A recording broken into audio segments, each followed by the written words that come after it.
Obrigada pela presença de todos vocês. Vamos começar a última mesa do Congresso. Eu vou chamar para subirem ao pódio. O ideal seria pela ordem alfabética, mas, enfim, bem. São todos amigos de Celso, especialistas em Celso. Alguns não o conheceram, mas nem por isso deixam de ser grandes especialistas na obra dele. Eu vou começar por Aldo Ferrer. Aldo, por favor.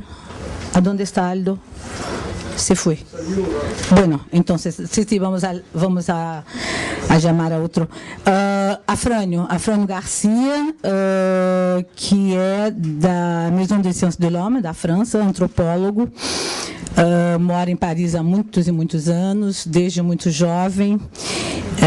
Tem, inclusive, uma carta de Celso, quando ele era muito menino, 18 anos, dizendo que ele tinha que estudar sociologia, mas que ele estava um pouco perdido em Paris, e Celso tomando conta das notas dele, que ele quase repetiu o ano.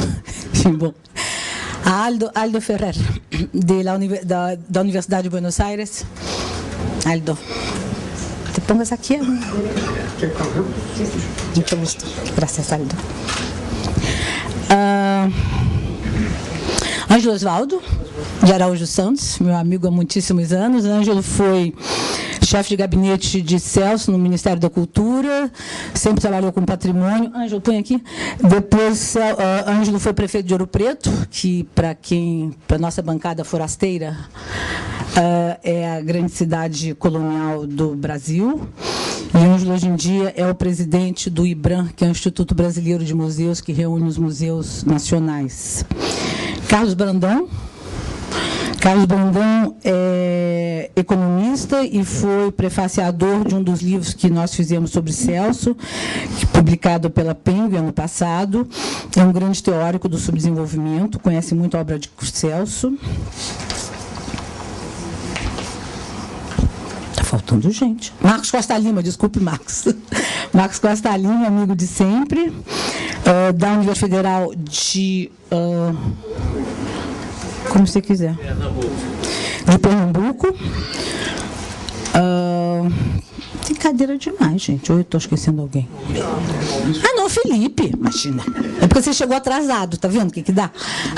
Luiz Felipe Alencastro, recém-chegado de Paris. Felipe também foi para o exílio muito cedo, em 64, no mesmo ano que Celso.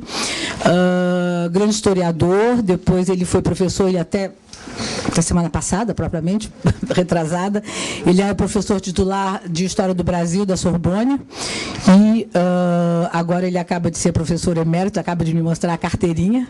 Ele me disse que não é só uma honraria, que ele vai ter que dar muito duro ainda como professor emérito. E Felipe, na semana passada, foi o orientador de tese, da tese da Renata Bianconi, que está aqui também presente, e que é a mais nova doutora a partir de um trabalho de Celso. Renata, eu gostaria de fazer essa observação. Renata foi a primeira, ela é da Unicamp, e ela é a primeira pessoa a fazer uma tese de doutorado sobre a obra de Celso no exílio, o que é raro, porque, de modo geral, as teses sobre Celso, e a gente vai ver que tem várias, elas vão até Celso ir para o exílio, em 64, e depois elas retomam quando o Celso volta para o Brasil, em 85. E tem esse gap no meio, e que é pouco estudado. E Renata foi a primeira. Parabéns, Renata, pela recente tese que você fez, sendo que o orientador foi Felipe Alencastro. Bem, foi muito difícil montar essa mesa, por algumas razões que eram injunções, digamos, da própria organização do Congresso, que eu não deveria pôr nesta mesa quem já tivesse participado de outras mesas do Congresso. Talvez tivesse mais gente que deveria estar aqui, porque conhecia bem a obra de Celso, mas, enfim... toda escolha subjetiva, evidentemente, essa não vai deixar de ser, e foi. Mas, de qualquer maneira, todas as pessoas que estão aqui, a ideia é que, para os jovens que aqui estão, que vocês saiam daqui a 2 horas, talvez um pouquinho menos, se a gente puder acelerar, para não atrasar o filme do José Mariani depois.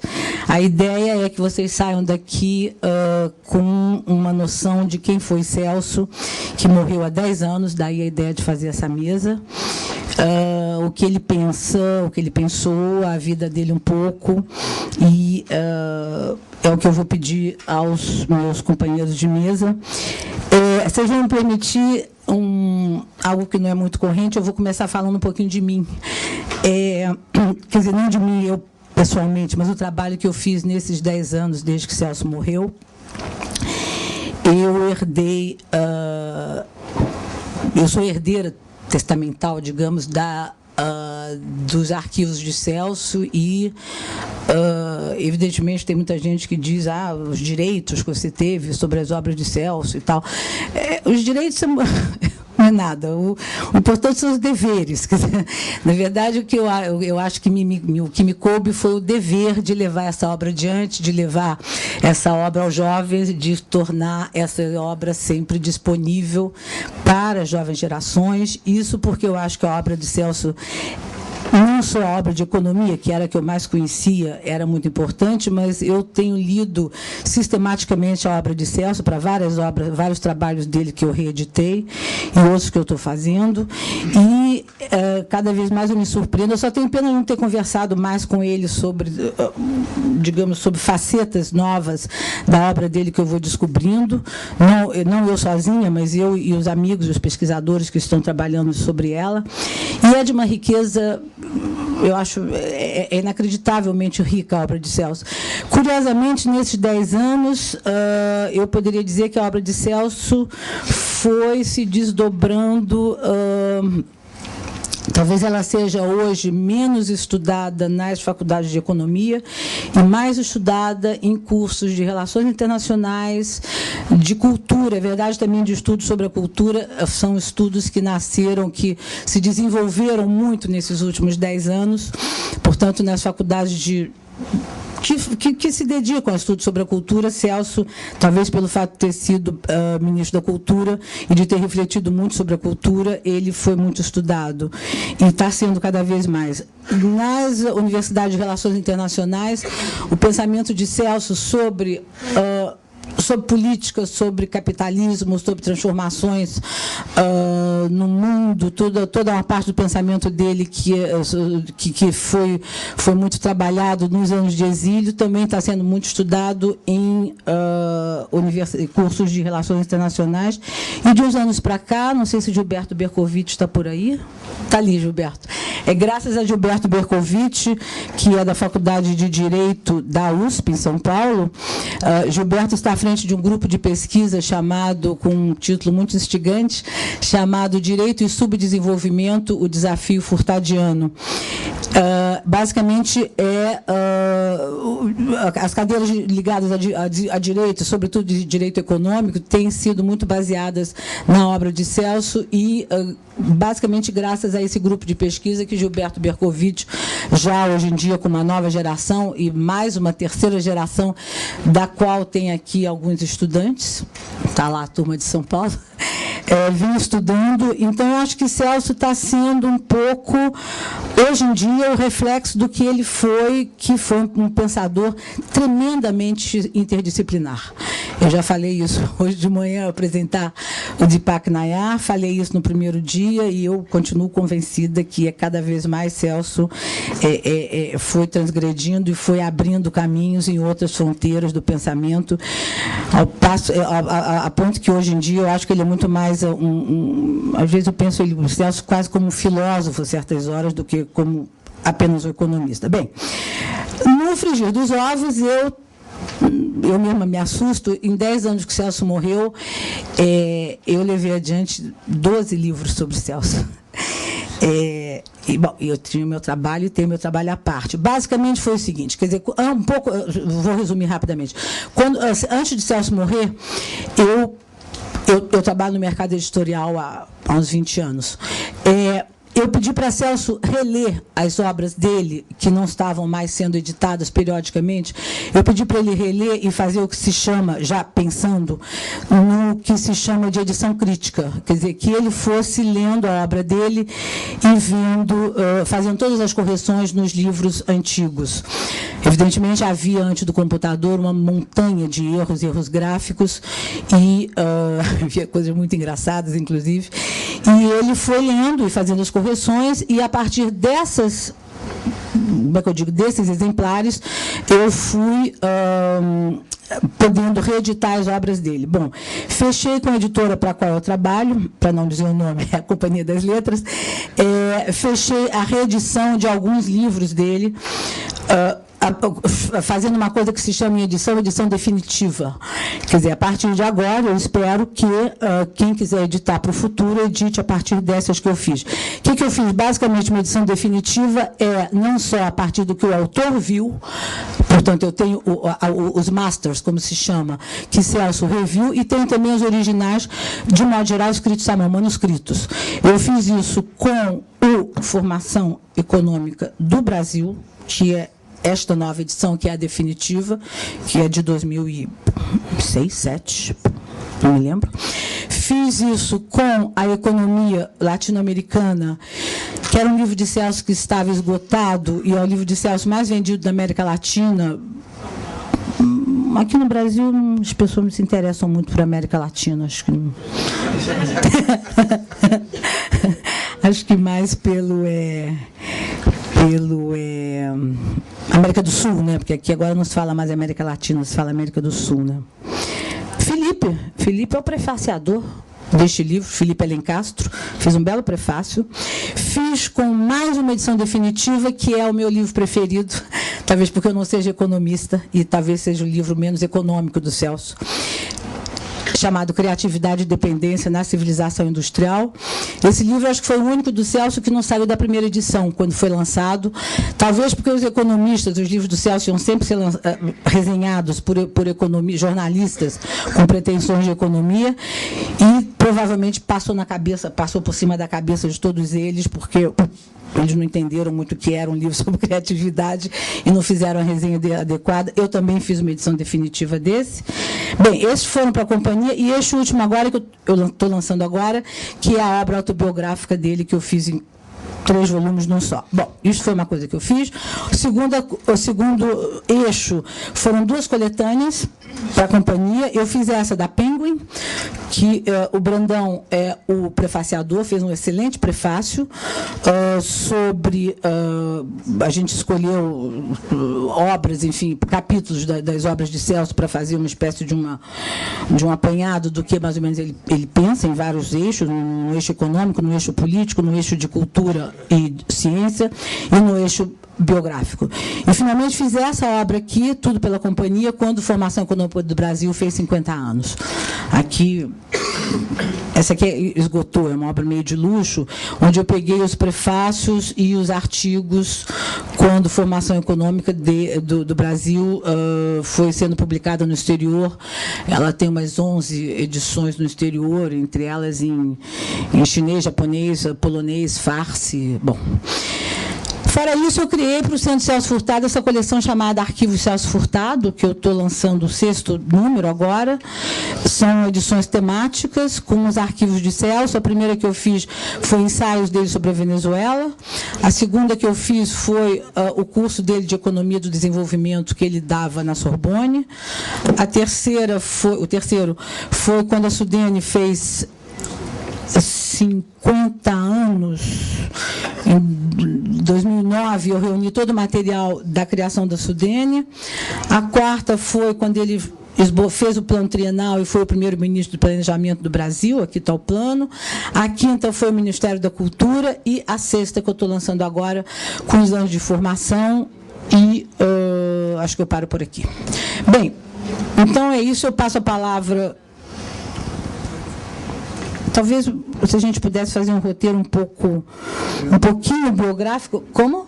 Os que vieram de longe têm prioridade. Os que vieram de longe têm prioridade. Perfeito. Vamos começar pela França, então. Passo a palavra a Fran. pela letra A. Eu só queria dizer o seguinte, essa mesa, eu acho que ela não precisa ter um caráter propriamente acadêmico, quer dizer, se um quiser interferir depois no que o outro disse, a única coisa que eu vou pedir para vocês é para falar no máximo uns 15 minutos, eu não tenho cronômetro. Cada um de vocês vai tentar falar uns 15 minutinhos para ver se a gente tenta conservar o tempo de cada um. Ah, sim, tem que falar no microfone, porque senão tem um problema lá atrás da tradução. Primeiro, eu queria fazer um grande agradecimento à Rosa Furtado, ao Marcos Costa Lima e a todos aqueles que contribuíram para organizar esse congresso aqui. E até como esse registro pessoal foi salientado pela Rosa desde o início, quer dizer que um dos privilégios que transformou toda a minha vida foi realmente ter podido, na hora do primeiro exílio brasileiro, que é logo de seguida de 64, José Leite Lopes, o grande físico, e Maria Laura Mouzinho, a grande matemática, foram para a França e, como eu sempre fui grande amigo de Sérgio Leite Lopes, tive a oportunidade de ir à França naquele momento. E a sala do apartamento, onde se reuniam Celso Furtado, Oscar Niemeyer, Valdir Pires, bom, enfim, como o Felipe depois também vai ressaltar, quer dizer, os nossos heróis estavam ali. E aí, até essa proximidade fazia com que chegasse... Na verdade, eu fiz economia em graduação. E até pedi o conselho para o Celso Furtado. O Celso, que tinha uma enorme boa vontade com todos os estudantes e tal, chamou-nos, ouviu tudo que a gente tinha a dizer e disse assim: olha aqui, vocês estão entrando em quê? Em graduação. Eu disse, bom, graduação é ser alfabetizado numa ciência, saber buscar os livros numa biblioteca para entender aquilo que é incontornável entre os especialistas. Então vocês não vão ler nem os meus livros, vocês vão ler tudo aquilo que as apostilas dos professores têm, para que vocês tenham um mínimo que vocês saibam, exatamente como todos os colegas franceses e europeus estavam aqui. Me lembro que isso, na hora, a gente viu assim, mas foi um dos melhores conselhos que eu já recebi em toda a minha vida. Bom, dito isso, eu vou, na verdade, a fala vai ser sobre um ponto específico, que é esse ponto da estadia internacional, estadia na França do Celso Furtado entre 65 e 85. Um pouco até Rosa já fez isso hoje, quer dizer, um dos livros extremamente importantes desse momento é exatamente o Formação Econômica da América Latina, que vinha consolidar os resultados dos cursos que ele passou a dar quando estava no Instituto de Altos Estudos da América Latina. Ora, essa produção entre 65 e 85, muitas vezes é muito menos focalizada que aquela produção que vem até 64, quando sai do Brasil. Até a tese da Renata, justamente Bianconi, esse período era muito pouco visto. Então, eu queria, na prática, pegar essa questão, até mesmo por um problema, o seguinte... Tá. É que nenhum pensador, na verdade, escreve ou pensa num vácuo social. Ele sempre está pensando num conjunto de interlocutores. Ora, os interlocutores que tinha, tanto no Brasil quanto na América Latina, mudam radicalmente a partir de 64, 65. Quer dizer, tanto os estudantes que ele tem diante deles, os estudantes franceses, quanto os economistas que estão ali em Paris, são bastante, quer dizer, mostra um público bem diferente daquele que ele tinha frequentado até então. Quer dizer, ele tinha frequentado isso na tese de doutorado, mas nesse momento há uma grande mudança do contexto mesmo no qual ele está produzindo. Então eu queria retomar essa questão, porque acho que algumas das questões centrais que são desenvolvidas na obra durante esse momento, inclusive avanços significativos que são feitos, ficam... quer dizer, essa é o único momento a carreira do Celso Furtado, que foi inteiramente dedicado à docência universitária e à pesquisa. Quer dizer, ele não tem mais acesso a nenhuma das formas de poder político e de planejamento, e é aí que sai do homem de ação, como era o homem da Sudene, o homem do criador do Ministério do Planejamento, para ficar numa área universitária. Então, é uma mudança da maneira mesmo como exerce a sua atividade como economista. E é esse ponto que eu queria pegar aqui, menos apenas porque é possível ver isso tudo do ponto de vista da carreira do Celso Furtado, mas também é possível ver uma outra coisa fundamental, é que é um momento de profunda transformação de todo o espaço universitário francês e europeu. Então, é nesse contexto de mudança radical do próprio espaço francês que algumas questões são colocadas. Bom, a primeira coisa delas é que, evidentemente, a trajetória do Furtado é marcada desde muito cedo por uma relação ligada ao mundo internacional. Quer dizer, até muito ao contrário da gente ver alguém que sai de Pombal para o mundo internacional, quando, na verdade, eu fiz os primeiros trabalhos sobre o Celso, aí eu verifiquei que uma das propriedades fundamentais, até mesmo para chegar no Nordeste e se opor às elites nordestinas, é que ele tinha vindo, desde muito cedo, acesso ao mundo internacional e, graças à ação que ele tinha feito e graças à obra que ele tinha construído no mundo internacional, tinha dado uma notoriedade que permitia a ele voltar para o Nordeste natal e ter uma proposta radicalmente inovadora. Então, a trajetória desde cedo, como começa a biografia dele pela guerra, depois volta para fazer um doutorado na França, a passagem no Brasil até quase o interregno na Fundação Getúlio Vargas, rapidamente, já em 48, já está na CEPAL.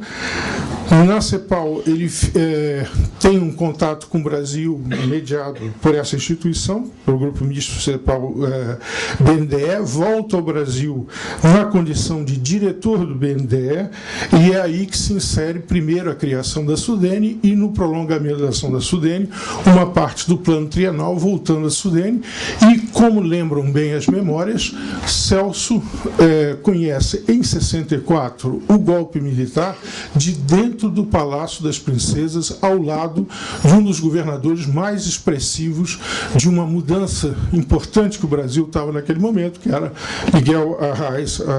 Essa passagem das memórias são fantásticas. Bom, mas eu quero tratar aqui da questão do período do exílio. Bom, nessa questão do período do exílio é que eu comecei a ver uma coisa extremamente interessante lendo os trabalhos sobre o campo dos economistas internacionais.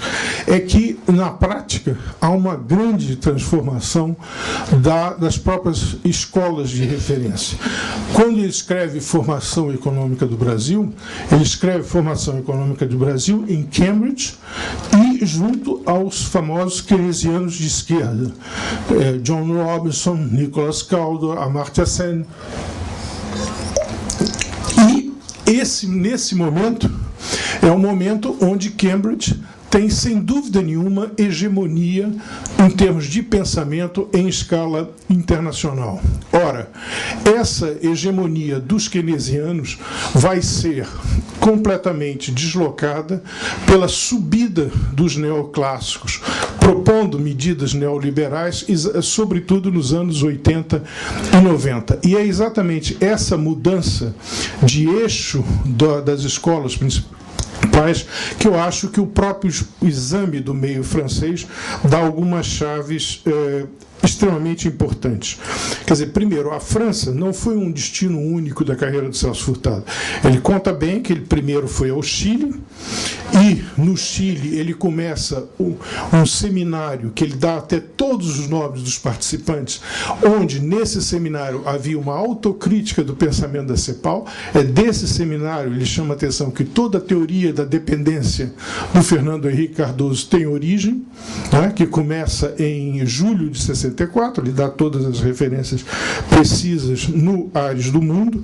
Depois ele vai aos Estados Unidos, num centro extremamente importante, que era Yale, onde ele tinha como um dos seus orientados Edmar Bacha, fazendo um trabalho sobre o café, e essa acolhida num principal centro, um dos principais centros dos Estados Unidos, é contrariada por um episódio quando ele vai à Inglaterra para um colóquio e percebe que os seus passos passariam a ser controlados pelas autoridades norte-americanas em conluio com as autoridades brasileiras. Então, é nesse contexto que ele vê que a França seria um ponto médio numa época de Guerra Fria entre uma União Soviética extremamente dogmática e os Estados Unidos que passa a ser a potência dominante.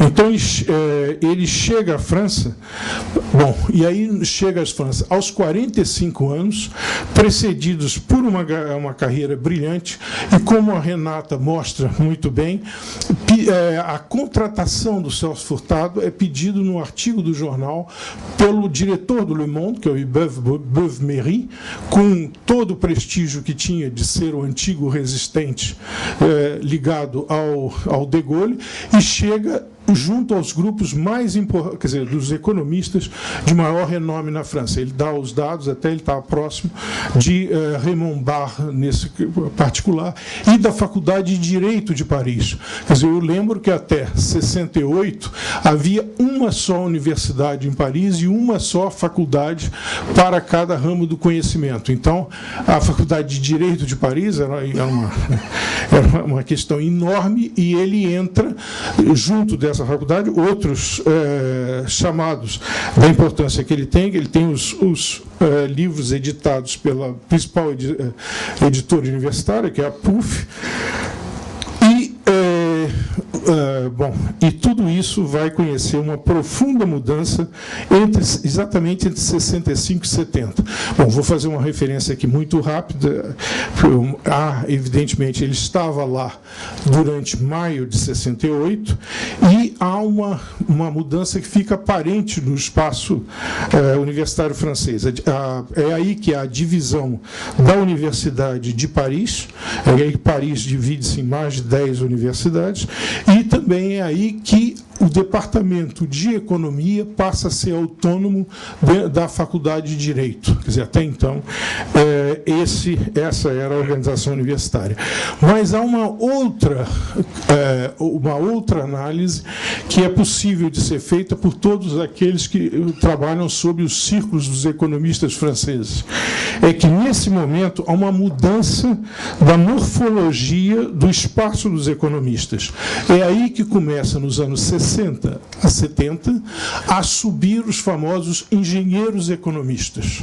Ou seja, engenheiros formados, quer dizer, o panorama francês é todo ele mediado por uma oposição entre grandes escolas e universidades, e são essas grandes escolas de engenharia que dão origem aos principais dirigentes econômicos, mas também os dirigentes políticos, que passam a se interessar por economia, e são eles que fazem a importação da maior parte da teoria vinda do mundo anglo-saxão, particularmente da importação da economia matemática. Bom, aqui no trabalho escrito, isso evidentemente eu vou detalhar, há uma figura paradigmática para pensar isso, que é o Edmond Malenvaux.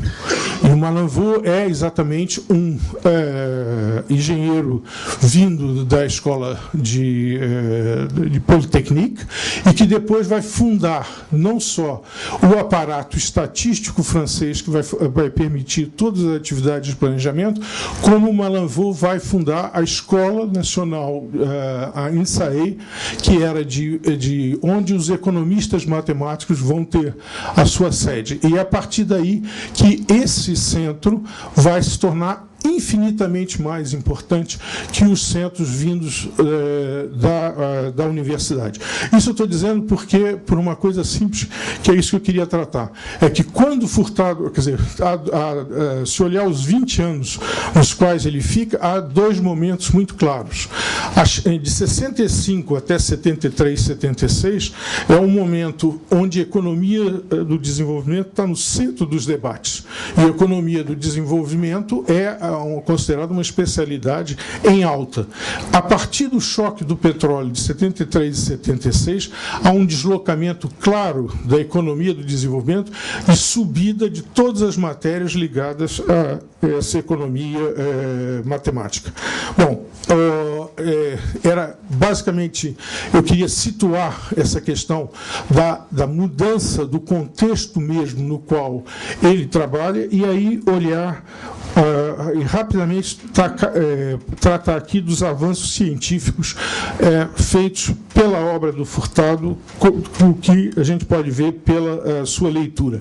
Na sua leitura, a gente vê que, como todo exilado, há uma espécie de duplo pertencimento e dupla atenção.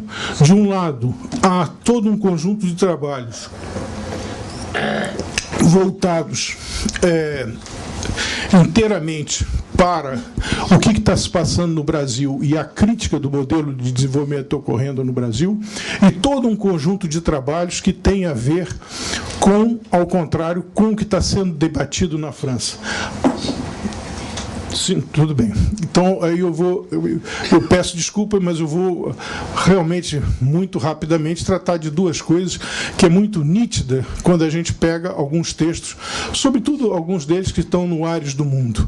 Por exemplo, há todo o debate sobre o significado político da Revolução Francesa e da relação entre a Revolução Francesa e o Estado-nação na Europa, e todo um conjunto de debates sobre o que significavam o mundo dos países socialistas, que vem nitidamente dessa segunda fase.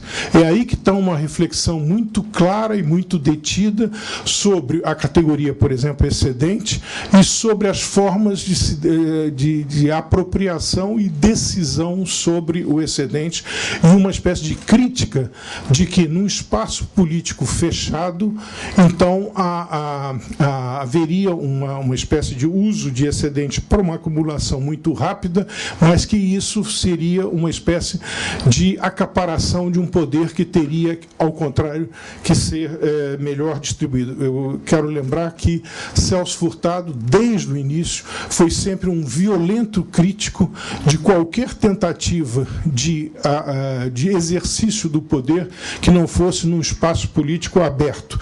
E nessa fase da obra se verifica muito claramente uma espécie de ampliação do horizonte mesmo, onde ele reflete sobre isso.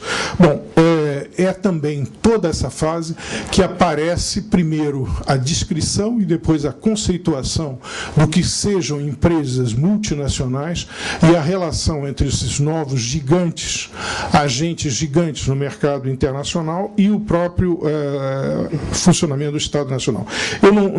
Então, aqui eu não vou desenvolver todos esses pontos. A projeção, então, do trabalho do Furtado não vai apenas na difusão da sua obra, e tem, dentro do panorama francês, por exemplo, alunos paradigmáticos, um deles, evidentemente, que sobretudo é no polo marxista da economia francesa, que é o Pierre Salamá, mas um outro que, nesse momento, que hoje em dia é um sociólogo, mas um dos sociólogos urbanos mais importantes, que é a École de Hautes Études, a qual eu pertenço hoje, que é o Christian Topalov.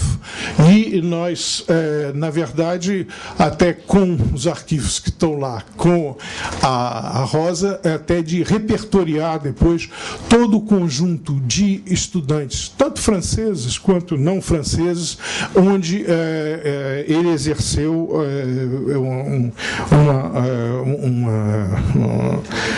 uma importância fundamental. Eu acho que isso também permitiria entender, eu não vou desenvolver isso aqui, porque ele se aproxima, nesse momento, de uma outra pessoa que tem quase um percurso inverso, porque sai do mundo da Europa de leste, passa pelo Brasil, depois passa pela Índia, para depois voltar Iranci Sachs, e que, no final, realmente, se há uma colaboração constante, quando eu chego, por exemplo, dentro da Escola de Altos Estudos, a contribuição mais constante dos dois, Celso Furtado com Iranci Sachs, era muito forte e o interessante entender como pessoas de itinerários sociais e internacionais tão diferenciados chegaram a ter um diálogo efetivamente científico de tal intensidade. Bom, agora, para finalizar mesmo, eu quero chamar a atenção que Furtado, desde o início, uma coisa muito interessante é como toda a problemática de economia do desenvolvimento vai dentro da linha de uma reflexão sobre economia internacional, né? Então, até desde do seu orientador primeiro, que é o Maurice Bier, é uma reflexão que vem sobre economia internacional. E, ao contrário dessa reflexão de economia internacional ser sempre de justaposição de países, quer dizer, onde se estuda a trajetória da França, a trajetória da... é a ideia de que a relação entre os países é uma relação a ser privilegiada para se entender o caminho aberto ou fechado para cada nação. Nesse sentido, os debates atuais, e são muito atuais, sobre a economia mundo e sobre a dissimetria dos polos que a economia mundo tem na obra do Furtado, sem dúvida nenhuma, um dos caminhos do seu desenvolvimento.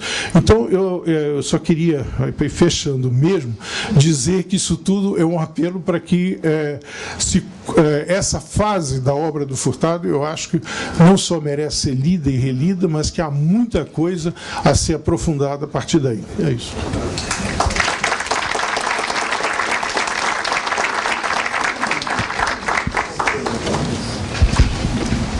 Muito obrigada, Fran. Eu queria apenas me penitenciar por um erro crasso.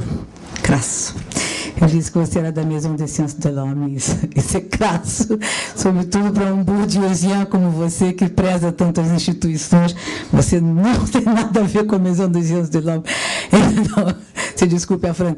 O Afrânio é pesquisador da École de Hautes Études en Sciences Sociales. Desculpe, Afrânio. Luiz Felipe Alencastro, vamos agora atravessar para o outro lado do Sena, vamos para a Rive Gauche. Bom, eu conheci o Celso na mesma época que o Afrânio, nas mesmas circunstâncias. Aliás, eu queria aqui fazer já um parêntese, porque outro dia, falando de Glauber Rocha, os jornais falavam de autoexílio. Autoexílio é uma figura jurídica que não existe. Como não existe a figura jurídica do exílio. Você é ameaçado, privado de direitos políticos como o Celso, o país está sob uma ditadura, você vai embora. Não há um decreto de fulano está no exílio. Isso era quando havia colônias, os comunarcas foram deportados para Nova Caledônia, essas coisas. Você está no seu país, ou você está preso ou está solto. E cria-se uma situação intermediária que é altamente ameaçadora e que impede a sobrevivência das pessoas, no sentido, às vezes, físico da palavra, ou no sentido material imediatamente, como no caso dele, e a pessoa vai embora. E, aliás, é um dos paradoxos dessa repressão toda da ditadura, que sempre alegou que perseguia comunistas e corruptos nos atos institucionais. Eu queria saber qual era a classificação que entrava o Celso Furtado nessa. Porque quando ele chegou em Paris, é um outro exemplo que eu queria dizer aqui no BNDES, é importante, eu digo sempre para jovens economistas, o que Afrânio disse do editorial do Monde, o Beuve-Méry escrevia raramente no Monde. E quando ele escrevia, ele utilizava um pseudônimo, Sirius. Ele era um homem, era a visão da outra França, do catolicismo de esquerda, quando o de Gaulle estava envolvido, que também era católico, nessa ainda guerra colonial, demorou a largar a Argélia, essa coisa toda.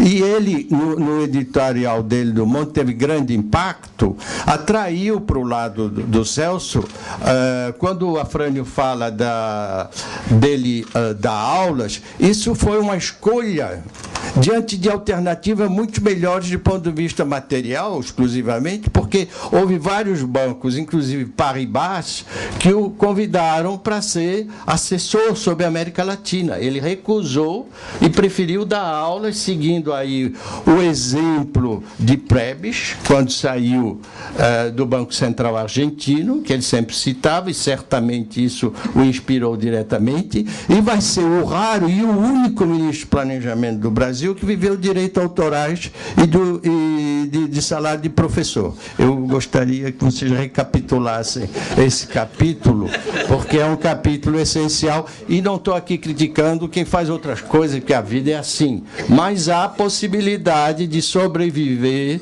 sem, de outra maneira, sem abrir uma boutique ali de assessoria quando se deixa o Ministério, como imediatamente foi feito durante muito tempo no Brasil, até que viesse a lei da quarentena, que é imperfeitamente observada. Eu queria chamar essa atenção. A própria ideia de ministro de Planejamento é uma ideia francesa. A França, eu vejo isso às vezes também de estudantes, até em livros, dizer a estatização, a nacionalização. Ora, na França, isso é da direita e da esquerda. O De Gaulle foi o maior estatizador, nacionalizador, o governo do De Gaulle no pós-guerra. Isso é a tradução de Colbert, o ministro da Fazenda do Luís XIV, que fundou, se chama até hoje isso, colbertismo. O Economist, que cada 6 meses diz que a França vai para o buraco e faz capas grotescas, mas isso há 15 anos, há 20 anos, não é de agora, que no Brasil não se deve impressionar com isso. Lembra sempre essa coisa do Colbert, que intervinha e que inventou a palavra funcionário. Então, é uma coisa horrível isso. Mas o fato é que há essa perspectiva francesa que está já na origem própria dele, do assunto do Brasil. Eu queria também dar um lado humano, porque evidentemente que ele acolheu o estudante. Ele acolheu também pseudo-estudante, porque houve um momento que chegava gente no aeroporto com um recado de advogados e gente que tinha conseguido escapar ainda via Uruguai, num circuito do Partido Comunista desde os anos 30, passava por Dom Pedrito, não sei aonde, ia furando ali afora, uma via de contrabandista e de comunista, que chegava na Argentina, pegava o avião e chegava em Paris, e chegando em Paris, o que é que você veio fazer aqui com o visa de turista? E eu dizia, vou fazer tese com o Celso Furtado. E aí outros mais pretensiosos diziam que iam fazer tese com Levi-Strauss, com Bettelheim e com Barthes, tudo junto. Mas alguns outros falavam do Celso Furtado, e ele era obrigado, às vezes, a dizer que sim, que evidentemente iria receber esse tipo de coisa, porque havia, às vezes, telefonema. Eu fui testemunha de uma vez do incidente desse tipo. Então, é uma coisa importante para se ter em conta, que criava um ambiente muito particular em volta dele. O livro sobre a América Latina também é importante aí lembrar que o modelo que a França tinha de subdesenvolvimento era um modelo extremamente tacanho. Era a Costa do Marfim, era o Senegal, eram monoculturas agroexportadoras, e era isso que se estudava, o subdesenvolvimento. O Senegal, que exportava, que fazia indústria de azeite, de óleo de amendoim, a Costa do Marfim, cacau, e esse tipo de análise mais sofisticada, e isso o Celso demonstrou bem, impressionou, e foi essencial para os modelos analíticos franceses evoluírem, que o Brasil já tinha um PIB industrial maior que o PIB agrícola durante a Segunda Guerra Mundial. Isso depois mudou. Agora inverteu de novo por outras razões. Mas, enfim, então, dava o modelo, que era o modelo cepaliano, de uma indústria que tinha a escola estruturalista latino-americana. Você não tem um problema de capital físico só, de capital industrial, você tem um problema estrutural de reformas sociais que não são encadeadas por esse tipo de industrialização, de substituição de importação. E isso era uma novidade, num certo sentido. Eu vi isso de estudantes da minha geração, que eram estudantes deles, que vagamente sabiam que eu era brasileiro, porque eu já estava lá há muito tempo e a gente se via em reuniões de militância e tal. E, então, eu acho que isso é muito importante, é um livro de encomenda acadêmica. Há um tipo também de coisa que eu queria chamar a atenção. Eu insisti muito com a Renata Bianconi e juntos nós trabalhamos nessa tese, a tese é dela, claro, mas o tema nós trabalhamos muito da obra do Celso Furtado em Paris, porque há 10 anos, quando ele faleceu, alguns biógrafos falavam de formação econômica do Brasil e pronto, como se ele tivesse estancado o pensamento ali, o que é propriamente absurdo e mostra o caráter profundamente provinciano do debate intelectual do Brasil, porque isso vale para Miguel Arraes, que teve um papel político importante na independência dos países lusófonos, que era amigo pessoal de Agostinho Neto, que era o único brasileiro a estar no palanque no dia da independência de Moçambique, de Samora Machel, do lado de Samora Machel, então a foto do filho dele pequenininho com o filho do Samora Machel no mesmo berço, o Pedro. O papel, conhecia Amilcar Cabral, tudo isso a partir de Argel, não vou recapitular aqui. Penso também em Paulo Carneiro, que foi um dos fundadores da Unesco, um dos chefes do positivismo, editor da obra completa de Comte, da obra da correspondência de Comte, membro da Académie des Belles-Lettres na França, e que salvou, através da Unesco, o monumento de Abu Simbad, do Vale dos Reis, no Egito, quando houve a barragem de Assuã. Foi uma operação montada toda internacional para tirar de lá aquilo que ia ficar debaixo da barragem. Isso é o Paulo Carneiro, uma das minhas alunas fez um mestrado sobre isso, até com a outra colega minha, na França. É uma coisa muito importante. E até eu queria me permitir falar aqui num outro registro, quando morreu Norma Bengel também, que é uma pessoa aqui caricaturada, vilipendiada, e que foi uma militante corajosa, uma grande atriz no exílio, nesta época de teatro, com Patrice Chéreau, uma líder feminista importante e uma personalidade entre os exilados, que teve um papel importante. Ninguém falou nisso, falou rebolado, não sei o quê, e não se... o filme dela que deu prejuízo, e ninguém lembrou disso. É uma coisa tremenda. Eu vou ajuntar mais um detalhe. Outro dia, o candidato Aécio Neves, falando do Tocantins, disse que ia transformar o Tocantins no Mississippi. O Mississippi é o estado falido dos Estados Unidos, está quebrado. Não teve um jornalista que notou isso. É uma coisa... O debate vai indo de qualquer maneira e você não tem esse tipo de debate. É igual dizer que Sergipe vai ser igual, sei lá, a Grécia ou não sei o quê. Não dá. É um absurdo a comparação. E isso eu aproveito para chamar a atenção sobre esse fato. A obra dele é uma obra, então, cosmopolita, como disse o Afrânio. Eu tenho umas anotações aqui que eu peguei da... Eu queria falar também da generosidade dele. 2 pontos, eu vou terminar. Eu tenho ainda 5 minutos. Ok. 2 pontos também. É o seguinte... eu escrevi lá no prefácio da Formação Econômica do Brasil, dessa edição histórica aí, que, pegando um exemplo, uma citação de Tácito, o escritor romano, que dizia: eu escrevo sem ressentimento nem parcialidade, que o Celso escrevia sem ressentimento e sem parcialidade. Na memória dele não há uma menção agressiva a Roberto Campos e Otávio Bulhões, que foram muito próximos dele. Roberto Campos foi amigo dele, e Otávio Bulhões o indicou para a CEPAL, como representante brasileiro na CEPAL, e foram os algozes dele no ato institucional na ditadura em 64. Enfim, estavam no Conselho de Ministros, que decidiu a cassação dele. Não levantaram a voz, não há registro. Não há registro de um protesto de um ou de outro neste episódio. E não houve nenhuma coisa na obra dele que jamais levantasse esse ponto.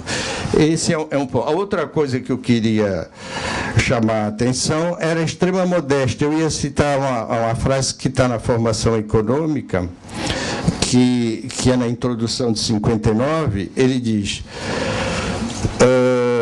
este livro é como um simples esboço que é.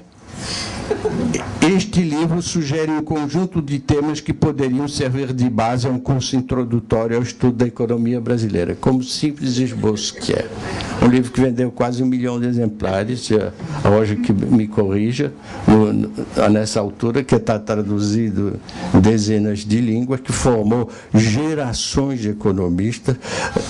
Uma vez saindo da casa de Celso, justamente José Serra disse que, depois escreveu isso, decidiu ser economista por causa de formação, depois de ter lido formação econômica do Brasil, e isso às vezes dá um sinal de que procura. A reserva nordestina dele, a discreção nordestina, nordestino do interior, do sertão, não nordestino da Bahia, é outra coisa, ou do Recife, que não dava muita liberdade ao interlocutor.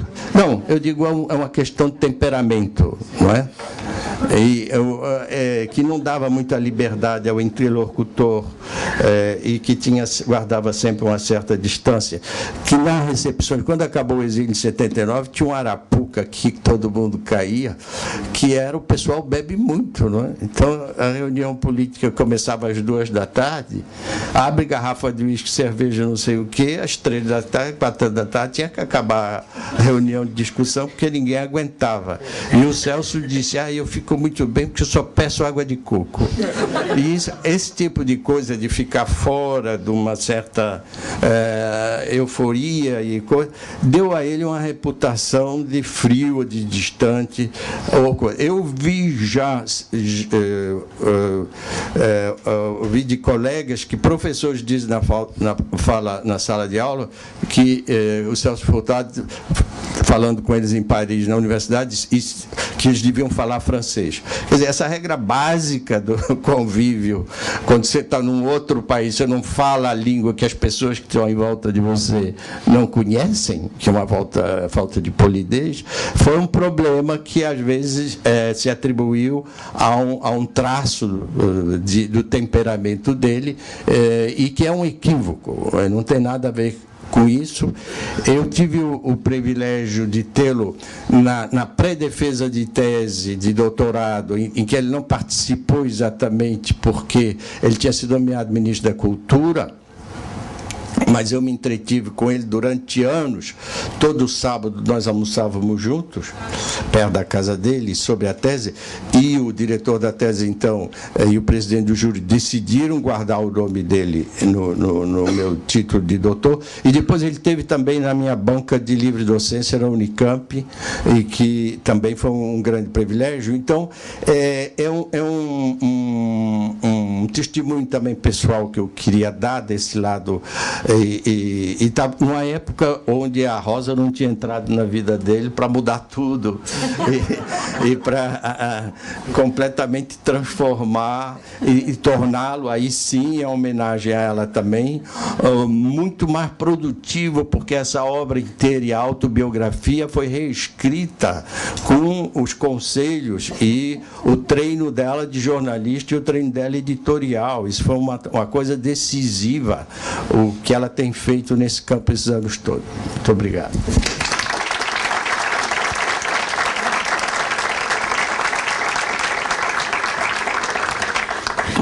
Obrigada, Felipe. Bom, agora a gente passa para o nosso país vizinho, para Aldo, amigo de sempre. Graças.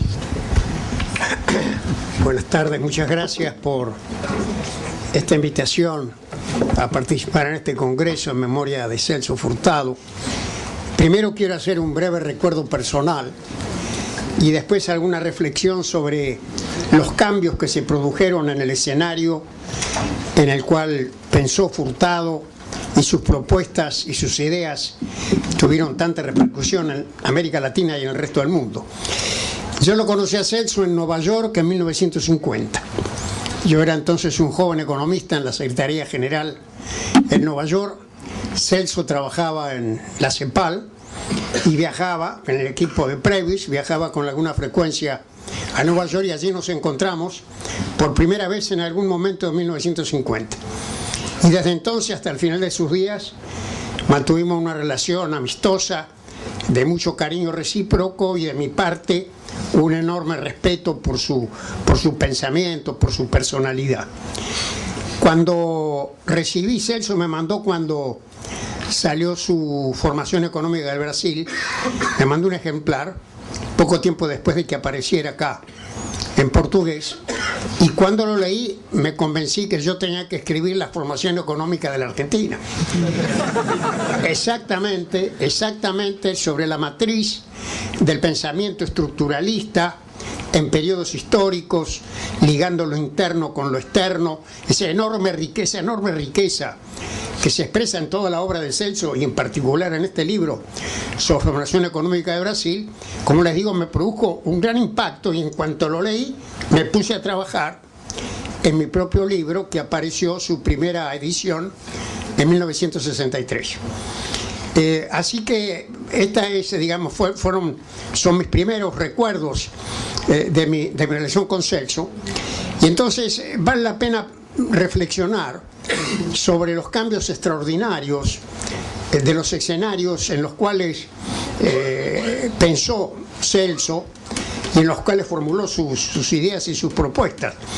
En realidad el estructuralismo latinoamericano y el trabajo de Previs y de Celso al fines de los años 40 y en los años posteriores se dio en un momento en que el centro hegemónico había perdido capacidad de imponer su doctrina. Durante la crisis mundial se había derrumbado el sistema multilateral de comercio y pagos, se había derrumbado todo el ideario liberal, los gobiernos entraron en políticas extremadamente proteccionistas e intervencionistas, vino la guerra con la economía de guerra, y cuando se salió de la economía de guerra empezó un largo proceso de reconstrucción bajo el paradigma keynesiano.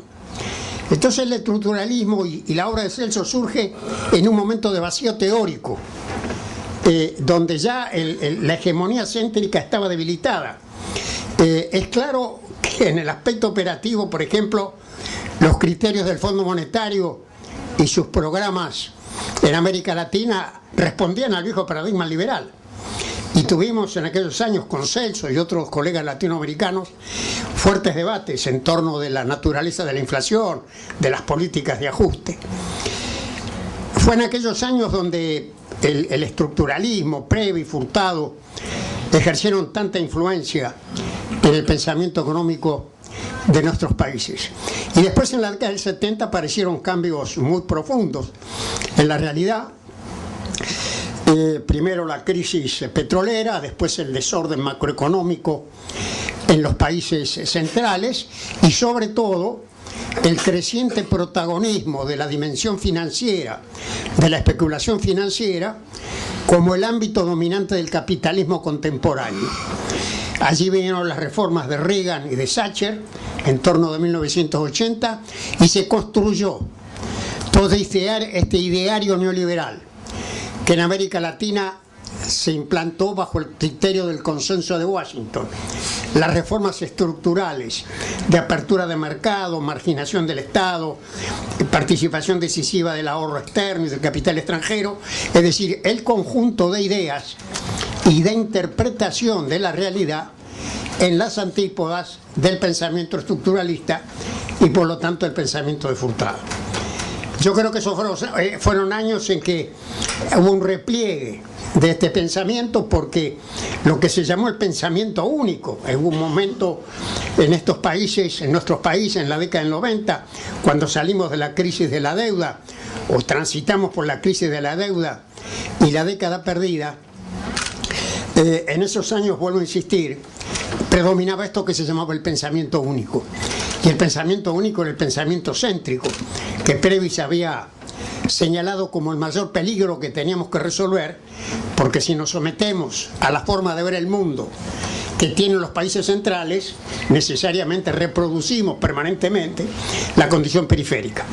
Argentina fue el país latinoamericano que en la década, ya desde mediados de la década del 70, en tiempos de la dictadura y después bajo un gobierno constitucional en la década de 1990, es el país que aplicó con mayor profundidad el paradigma neoliberal. Privatizó prácticamente la totalidad del sector público, incluyendo el petróleo. Fue el único país que extranjerizó el control de su empresa petrolera, comenzó una política de apreciación cambiaria, un tipo de cambio sobrevaluado que provocó un genocidio industrial, un deterioro espectacular en el tejido económico, un incesante aumento de los desequilibrios macroeconómicos y finalmente una deuda que terminó siendo impagable hasta que Argentina entró en default a fines del 2001. Bueno, Argentina siguió de allí un camino que no es el caso de tratarlo ahora, pero poco tiempo después, esta hegemonía neoliberal, que había tenido varios trastornos, el tequila, la crisis de los países asiáticos, entró con la crisis de las hipotecas norteamericanas y la caída de Lehman Brothers en un colapso total, y el sistema fue rescatado por la intervención masiva de los bancos centrales y de los gobiernos de los países desarrollados para rescatar un sistema financiero que había quedado atrapado en un proceso especulativo y que estaba al borde del derrumbe, planteando este famoso tema de las grandes entidades muy grandes para quebrar, y que dieron lugar a esta intervención masiva, vuelvo a decir, de los países centrales para rescatar el sistema. Es un hecho curioso que para el enfoque neoliberal el principal enemigo es el Estado, y fue el Estado en definitiva el que rescató el neoliberalismo. Este conjunto de ideas neoliberales han sido desacreditadas por las evidencias, por la incapacidad de resolver los problemas incluso en los países centrales, también por el hecho que China y otros países de Asia que han tenido un desarrollo espectacular en los últimos lustros, lo hicieron no siguiendo precisamente las políticas neoliberales, sino en gran medida siguiendo las recomendaciones que el estructuralismo latinoamericano había propuesto para nuestros países. La propuesta de la industrialización, de la ciencia y la tecnología, de la integración social, de la transformación de nuestra inserción periférica en el sistema internacional. Y por lo tanto, estos países de Asia que han tenido esta experiencia tan exitosa a partir de políticas públicas muy vigorosas, por su experiencia son también un descrédito de la política alternativa neoliberal.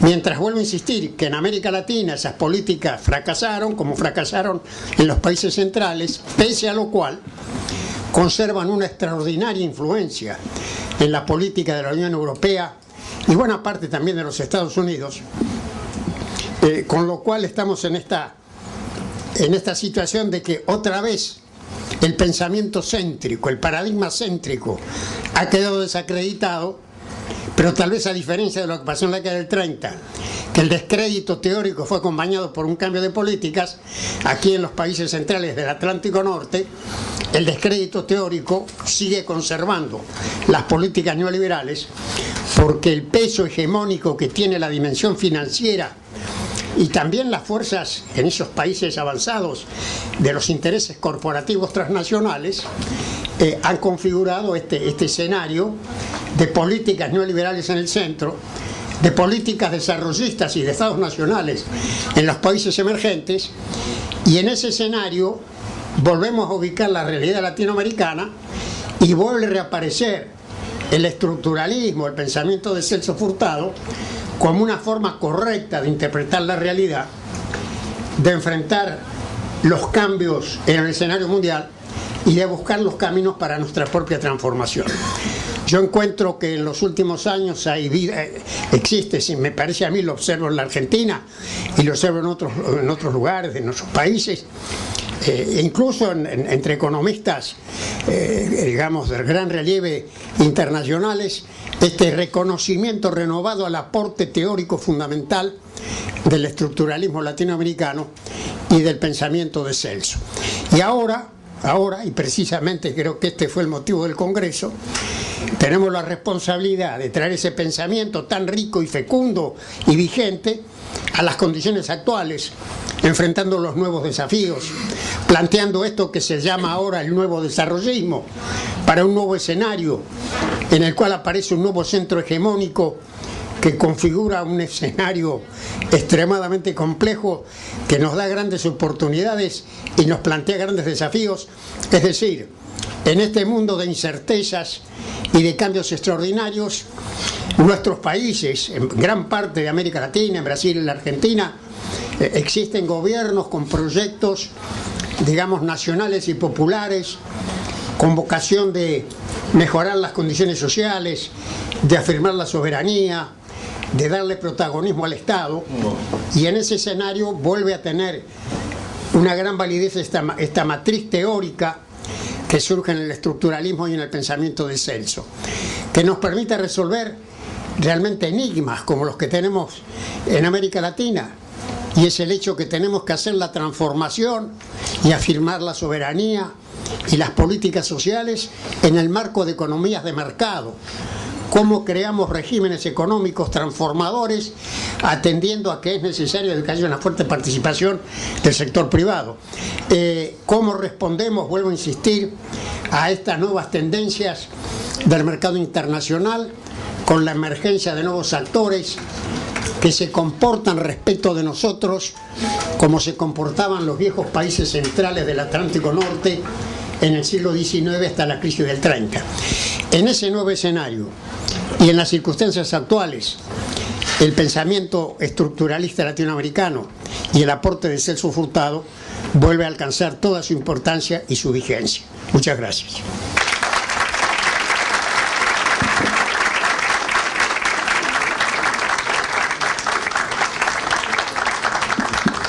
Muchas gracias, Aldo. Vamos continuar pouco na teoria, doutor Carlos Brandão.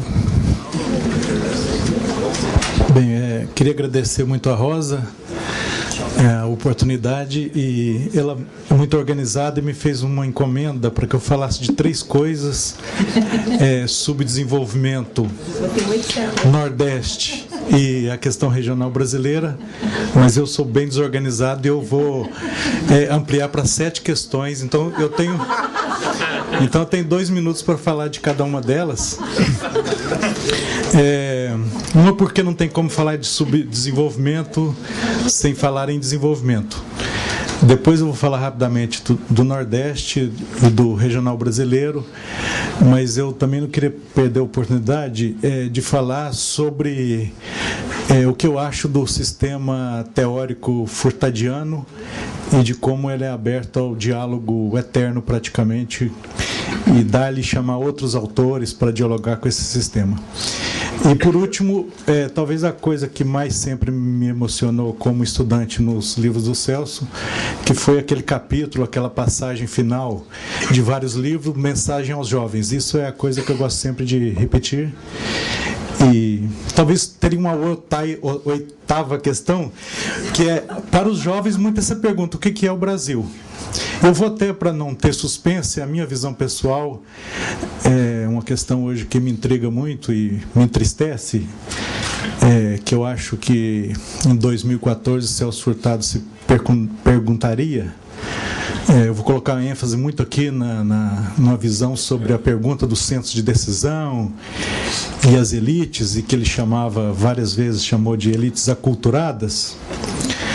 O que é intrigante hoje é como ter um processo civilizatório se essas elites aculturadas odeiam visceralmente o nosso povo. Eu, pelo menos, sou viesado muito por essa questão hoje. Como que nós vamos construir alguma coisa com essa má qualidade, má formação das nossas elites, e que elas, não sei se é esse momento eleitoral que está muito claro isso, que começou já muito com isso, mas nas ruas a gente vê o tempo todo, quer dizer, uma elite, uma classe média que odeia o povo, visceralmente. Não sei se dá para construir um processo civilizatório com essa característica. Acho essa questão muito atual. Mas, então eu vou, para gastar 2 minutos nas questões, vou usar bastante algumas palavras-chave do Celso Furtado.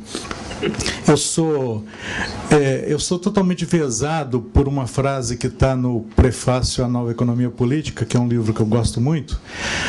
Aliás, se tem uma coisa aí do essencial que eu insisti muito com a Rosa, foi colocar o tábua da matéria sugerida, que é uma listinha, que eu diria que é uma agenda do Celso Furtado, que só aquela tábua já dá umas 10 teses de doutorado. Que mostra a riqueza teórica do seu pensamento sobre desenvolvimento e o conjunto de questões. Eu sou viesado por uma frase que diz o seguinte desse livro: o livro que não existe deve partir em busca do entroncamento entre 3 teorias, uma teoria das decisões intertemporais, uma teoria das estratificações sociais e uma teoria do poder. Num certo sentido, é uma definição desse livro do que é a economia política do desenvolvimento, vamos dizer assim. Ele não diz isso, mas o que é a abordagem do Celso Furtado sobre desenvolvimento. Eu pensei aqui agora que daria para, talvez fosse um bom livro didático para estudantes, pegar... Eu imagino que há uns 100 parágrafos em toda a obra do Celso Furtado que ele diz, desenvolvimento é. Aí daria para pegar esses 100 parágrafos e fazer um bom livrinho. E poderíamos, mais um. Esse livrinho também poderia ter, acho que tem uns 50 parágrafos, onde ele diz menos do que desenvolvimento, quase a metade, subdesenvolvimento é. Então seria um bom livrinho, talvez 2, né? Aí já, um desenvolvimento, outro sub. Desenvolvimento, a frase que eu mais gosto desses 100 parágrafos, é o alargamento dos horizontes de possibilidades, ou exercício de opções. Se o desenvolvimento é isso e passa por centros de decisão, e eu também sou totalmente viesado por essa coisa francesa, essa palavra encadeamento dos processos, né? O encadeamento das decisões. Então, o subdesenvolvimento é dialeticamente um gêmeo inimigo, vamos dizer assim, do desenvolvimento, no sentido que a frase mais forte sobre subdesenvolvimento é que ele é uma malformação estrutural. Eu até, como eu sou exagerado, eu completaria com genético. Uma malformação estrutural que tem rigidezes e um movimento das estruturas muito peculiar e que precisa ser sempre estudado, e eu defendo que subdesenvolvimento é talvez uma das maiores temáticas nossas e presentes até hoje. Eu acho que eu vou contar aqui uma coisa que eu faço questão de dizer onde eu vou. Às vezes eu estou dando aula sobre desenvolvimento, e aqueles que acham que nós não somos desenvolvidos, eu gosto de contar que eu estou completando 30 anos de universidade e eu dei aula até chegar ao Rio de Janeiro para 6 negros em toda a minha vida. Então, o colonialismo, a escravidão está presente nessa malformação genética, estará na nossa estrutura deformada. Esse que é o conceito, eu acho, de subdesenvolvimento. Para não me alongar mesmo, eu passaria para o Nordeste, é uma coisa também encantadora, entre as várias desse sistema, da forma do Celso Furtado pensado na minha leitura, que é sempre pensar o Nordeste como um grande laboratório um grande laboratório do subdesenvolvimento. Eu escolheria também uma palavra, uma expressão sobre o Nordeste.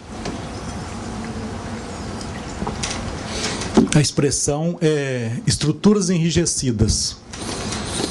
Quando fala do Nordeste, desde do autorretrato intelectual, falando de Pombal e da região, fala de imobilismo, de um tempo parado, de um tempo que parece não passar, e de estruturas que são não só estruturas deformadas, naquela que é outra expressão que aparece o tempo todo, a maior área geográfica subdesenvolvida do hemisfério ocidental, que é o Nordeste, e onde não só há estruturas deformadas, como há mecanismos de deformação dessas estruturas. Então, é uma máquina de concentração, assim como o Brasil. Também o tempo todo você pode fazer uma brincadeira, vamos dizer assim, trocar Nordeste por Brasil, não faz muita diferença, eu acho, no que vai sendo ali discutido, que é mostrar esses mecanismos de concentração da renda, da riqueza e do poder. Então, o Nordeste é pensado como, de uma forma também, onde em vários momentos lembra como que o sistema econômico, o sistema político, o sistema ecológico estão todos entrelaçados nessa malformação estrutural. Para fazer uma certa ponte, para continuar com os outros temas, eu me impressiono nos últimos anos, eu venho me dedicado muito a uma literatura muito sofisticada sobre escalas espaciais. Embora o Celso Furtado não use essa expressão, me impressiona a capacidade do pensamento dele, do pensamento crítico latino-americano, de pensar simultaneamente a articulação entre a escala mundial, a escala nacional e a escala regional, só para ficar nessas três.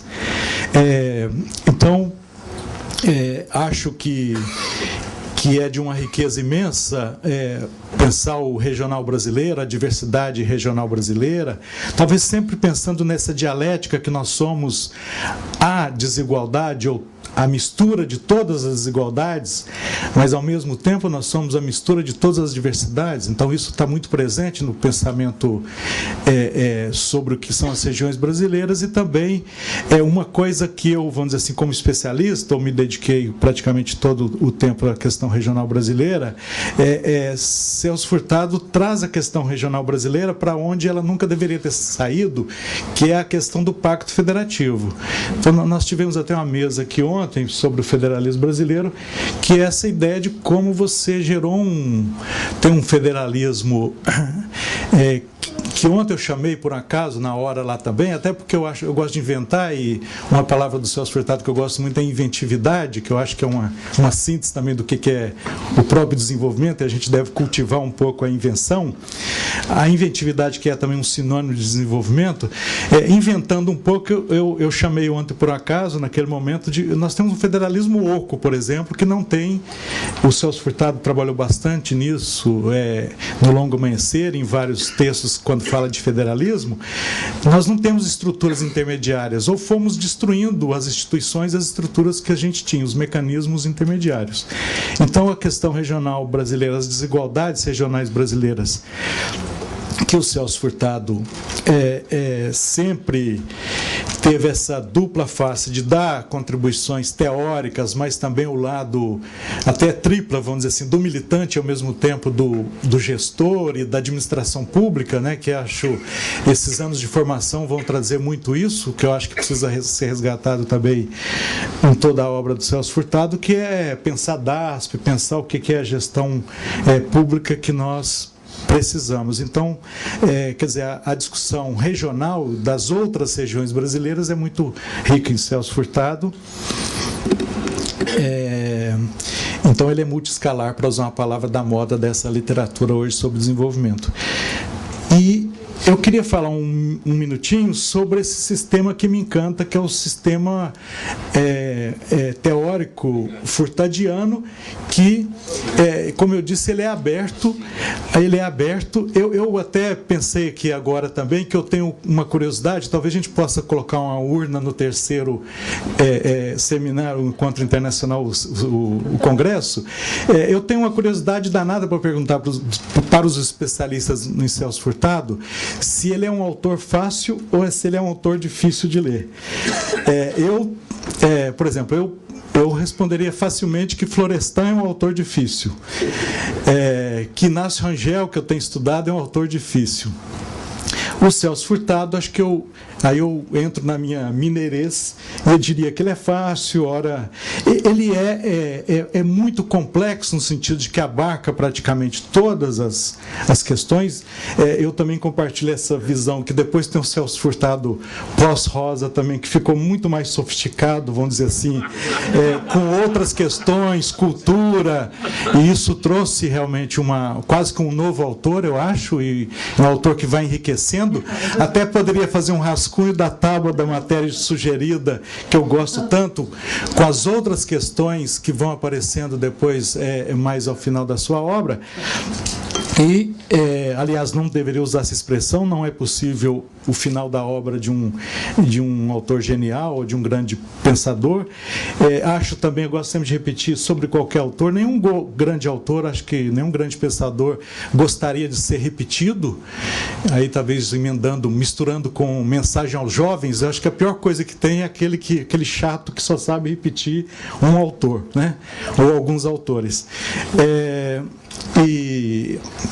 Então eu fico impressionado como que esse sistema teórico pode dialogar, por exemplo, o que sempre achei muito fácil uma ponte, quer dizer, fácil não, que teria que ter muitos anos de um desafio, que é colocar mais Kaleck no sistema teórico do Celso Furtado, ou colocar mais Gramsci no sistema teórico do Celso Furtado. Então esse é um convite, vamos dizer assim, para os jovens, e eu encerraria por aqui acho que tem que agradecer o Centro Celso Furtado pela organização desse rico evento. E um ponto que me impressionou muito e me deixa muito feliz é a quantidade de jovens, né, que o segundo ampliou em relação ao primeiro. Eu acho que é isso que importa. É mais difícil tentar convencer as pessoas com mais de 40, com mais de 50. A nossa tarefa é muito com os jovens. Quer dizer, os jovens que precisam abraçar o pensamento crítico, aprenderem a pensar com liberdade, tentarem não copiar, vamos dizer assim, o pensamento crítico, como o professor disse, o pensamento estruturalista, histórico, latino-americano, etc., mas renová-lo e pensar as questões concretas hoje. E eu volto a insistir com aquela pergunta, que é muito pessoal, como construir outros centros de decisão com maior participação do povo, que é uma expressão que vai aparecendo nos livros já do século XXI, muito do Celso Furtado. Essa que é a grande questão, quer dizer, como vamos ter desenvolvimento com democracia. E a palavra de ordem do evento também. Muito obrigado.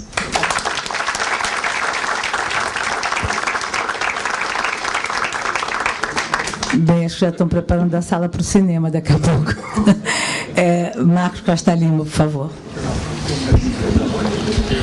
Boa tarde a todos. Eu queria agradecer a Rosa e, ao mesmo tempo, dizer que ela me colocou numa situação difícil. Ela ontem, eu não estava previsto para estar nessa mesa, e ela disse, não, eu queria que você participasse, bom, eu aceitei o encargo, mas então eu peço de antemão desculpas, é uma apresentação feita muito rapidamente, então...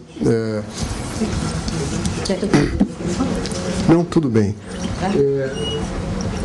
Eu, antes de iniciar a minha fala, já agradecendo a Rosa, eu anotei alguns pontos muito rápidos sobre pontos que eu considero importantes no pensamento de Celso Furtado. O primeiro ponto que eu destacaria, que eu assinalaria, é aquele da riqueza e ampla dimensão da sua obra. Talvez, quer dizer, é um pensador de fato, um economista que foge totalmente aos padrões limitados de sua disciplina. Ou seja, o conjunto da obra é de um pensador na melhor expressão da palavra. Outra, isso a gente lendo a obra de Celso Furtado, relendo, a gente vai tendo a dimensão também dessa evolução dele, né? Eu acho que o Afrânio chamou atenção para isso.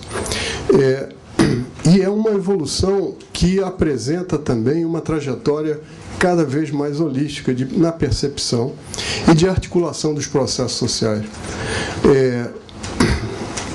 O outro ponto a destacar é que é um pensamento engajado politicamente e, sendo talvez o nosso mais destacado economista, teve a coragem de dizer que a economia era uma disciplina auxiliar da política.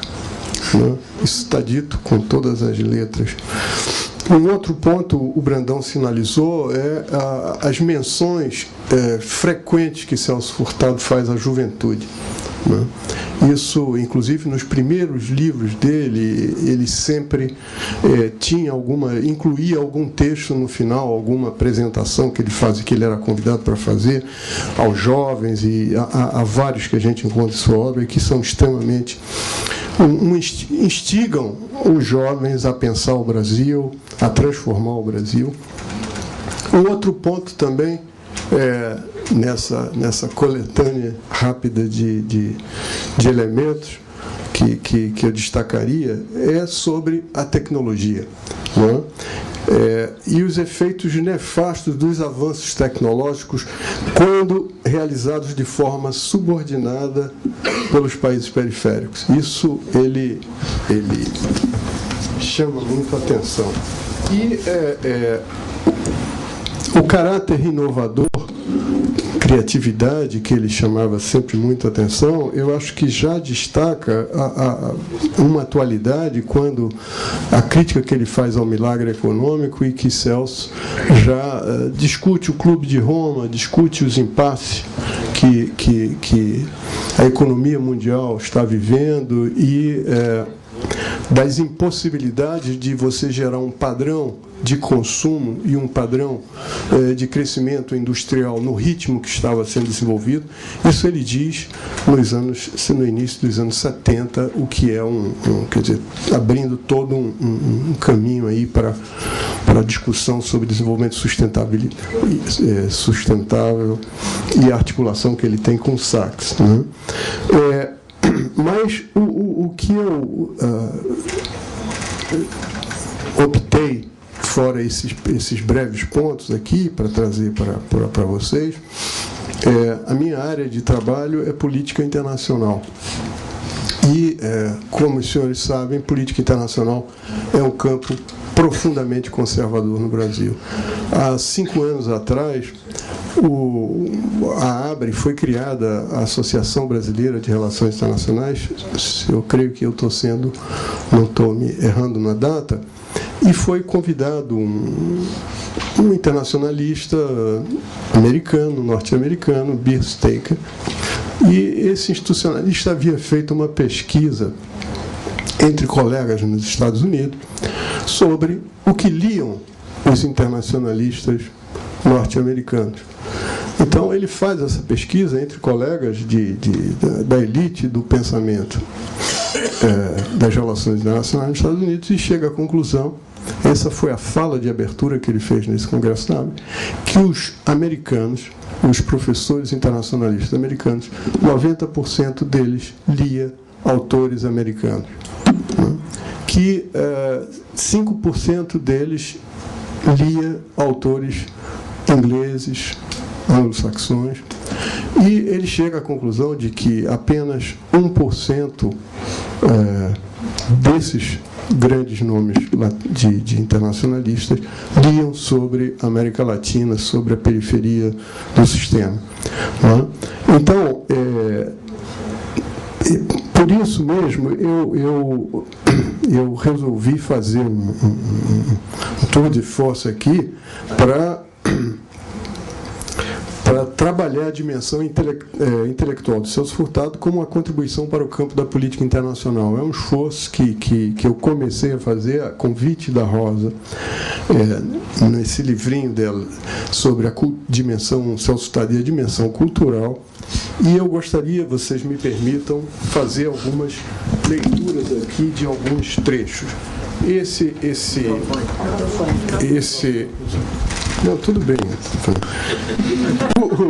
O artigo se chama Cultura e Pós-Colonialidade, Afinidades Intelectuais entre Celso Furtado, Leopoldo Zea, o filósofo Leopoldo Zea, mexicano, e os Subaltern Studies, os indianos do Subaltern Studies.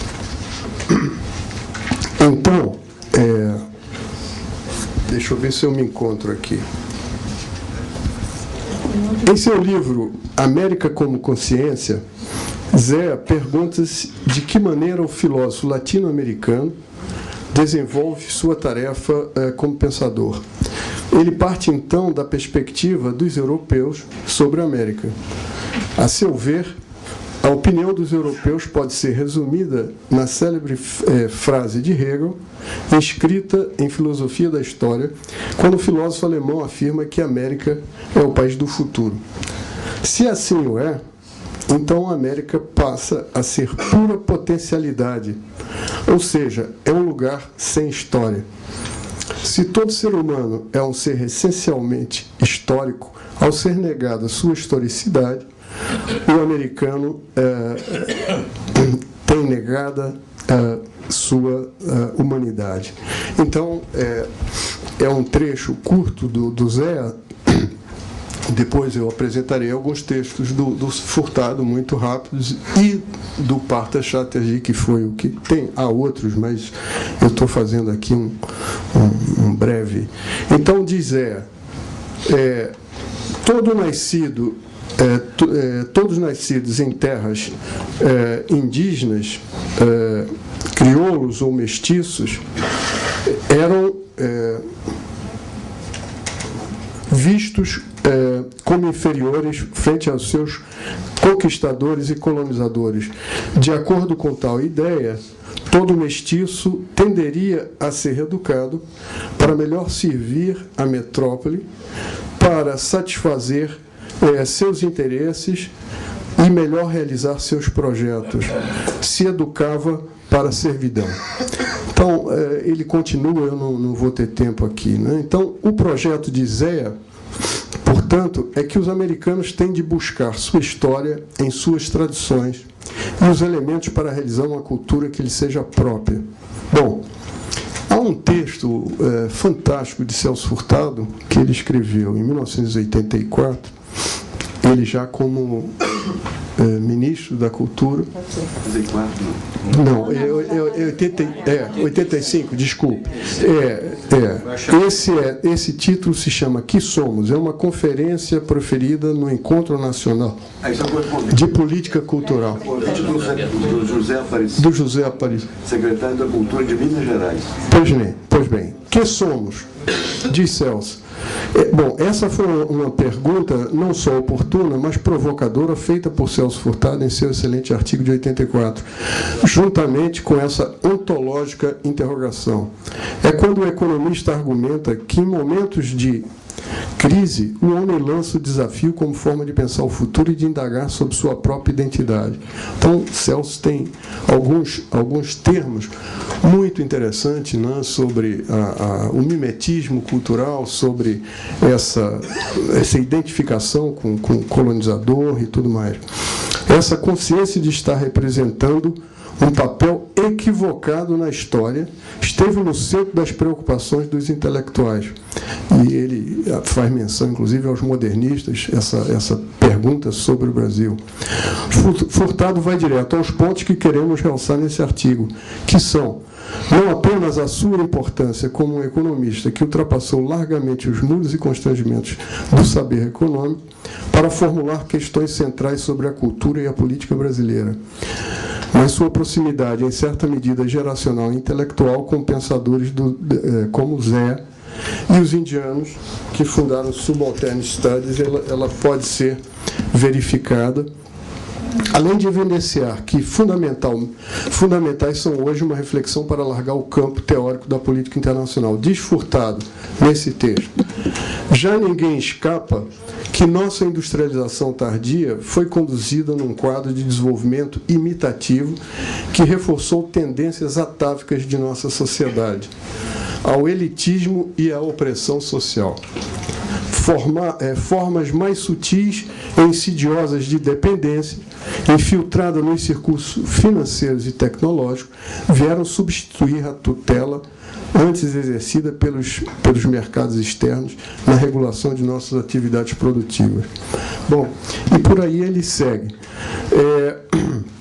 Furtado é muito explícito em sua reflexão sobre a necessidade de alterar esses mimetismos que se impõem do exterior. Diz ele, uma reflexão sobre a nossa própria identidade terá que ser o ponto de partida do processo de reconstrução que temos pela frente, se desejamos que o desenvolvimento futuro se alimente da criatividade, outra palavra que Brandão chamou a atenção, de nosso povo e contribua para a satisfação dos anseios mais legítimos desse.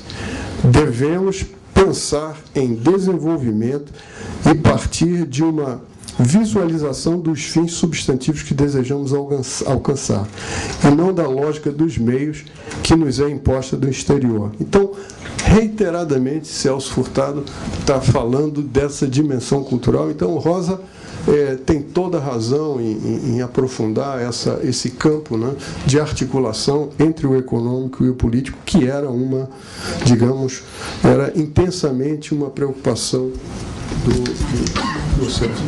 Ok, eu vou terminar.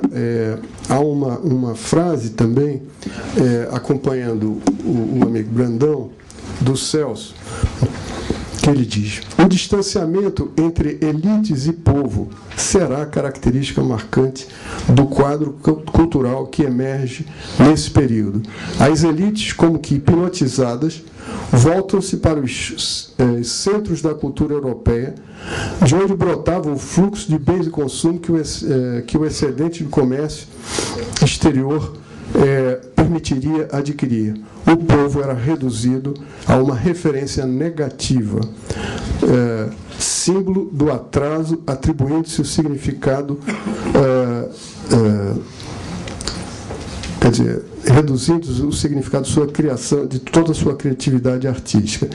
Então, eu sinalizei aqui outras passagens, mas essas questões, por exemplo, quando o Celso chama a atenção desse processo elitista no Brasil, que isso se mantém, se falou aqui há pouco, o Brandão deu o exemplo do número de estudantes negros nas universidades brasileiras e outros exemplos que a gente poderia buscar. Eu não vou cansá-los com o texto, mas eu recolhi também uma afirmação do Partha Chatterjee, que vai também muito nessa direção.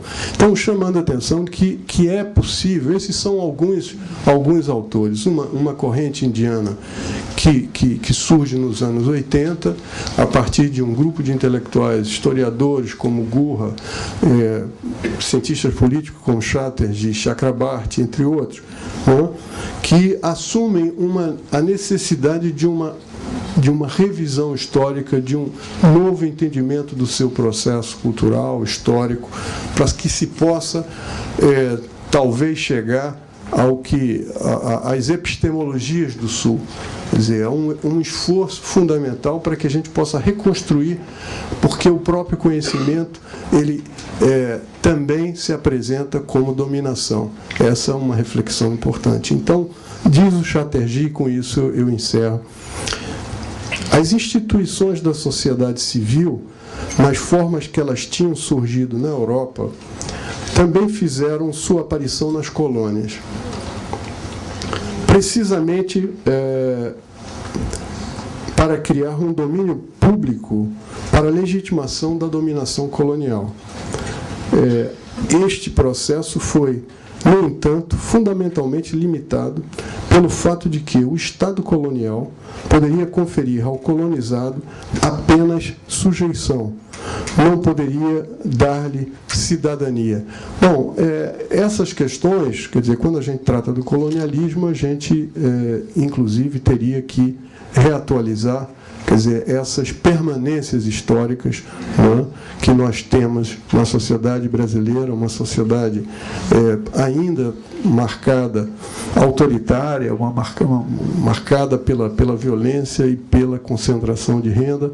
Então, eu acho que nada mais justo, né, do que tentar largar o pensamento de Celso Furtado fazendo essas ilações com pensadores, porque no campo da política internacional, autores como Fanon, como Eduardo Said, eles praticamente são considerados marginais, eles não interferem, e grande parte do mainstream desse campo são realistas, vinculados, inclusive, que trabalham para o Estado americano. Muito obrigado. Obrigada, Marcos. Foi outra falha minha não dizer que o Marcos, de fato, eu pedi para ele ontem de noite, quase meia-noite, eu pedi para ele participar dessa mesa, porque o Almino Afonso não pôde comparecer por um problema familiar. Obrigada, Marcos, pelo seu duplo esforço. Bem, emendando com a cultura, doutor Ângelo Osvaldo, cabe ao senhor palavras finais e o seu depoimento. Obrigada. Obrigado. Obrigado, Rosa. Obrigado pelo convite. É um prazer estar aqui com vocês e evocar Celso Furtado nesse seminário. O Ministério da Cultura completa 30 anos no ano que vem. E agora nós estamos há exatos 26 anos da saída de Celso Furtado do Ministério da Cultura. Ele foi o terceiro titular da pasta, anunciada por Tancredo Neves, implantada por José Sarney, com José Aparecido de Oliveira, um político mineiro de amplo reconhecimento nacional, como o primeiro ocupante dela. José Aparecido ficou pouco tempo. Com o falecimento de Tancredo, José Sarney o deslocou para o governo do Distrito Federal, o único cargo do primeiro escalão que não tinha sido previsto pelo presidente falecido. E José Aparecido indicou a Luísio Pimenta, ex-reitor da UFMG e presidente da Fundação João Pinheiro, para o cargo. A Luísio Pimenta não se adaptou muito bem, ele ficou numa situação de muita polêmica no final de 1985, e o presidente quis chamar um novo ministro. Por influência de José Aparecido e de Ulisses Guimarães, o presidente José Sarney, com muito encantamento, chamou Celso Furtado, que, a convite de Tancredo, tinha ido para Bruxelas ser o nosso embaixador junto à Comunidade Econômica Europeia. Celso não hesitou em aceitar o Ministério da Cultura. Ele estava saudoso do Brasil, era com alegria que ele voltaria ao Brasil depois de tanto tempo, depois de 1964, que ele teria a oportunidade de voltar ao país, de participar do governo. Tinha entusiasmo pela proximidade de Ulisses Guimarães e daquele grupo da resistência democrática que, chegando ao poder, Ulisses, Valdir Pires, poderiam dar uma contribuição para as transformações sonhadas durante todo esse tempo de ausência. Celso veio assumir o Ministério da Cultura e fez propostas importantes para a cultura brasileira e para a organização desse ministério. Muitas pessoas perguntavam, mas Celso Furtado não é economista? O que ele está fazendo no Ministério da Cultura?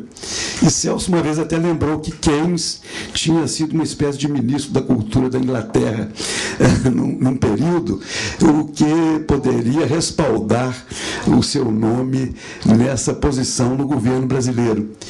De fato, as pessoas não percebiam em Celso o pensador, o homem de cultura, esse filósofo. Antigamente os economistas eram chamados de economistas filósofos.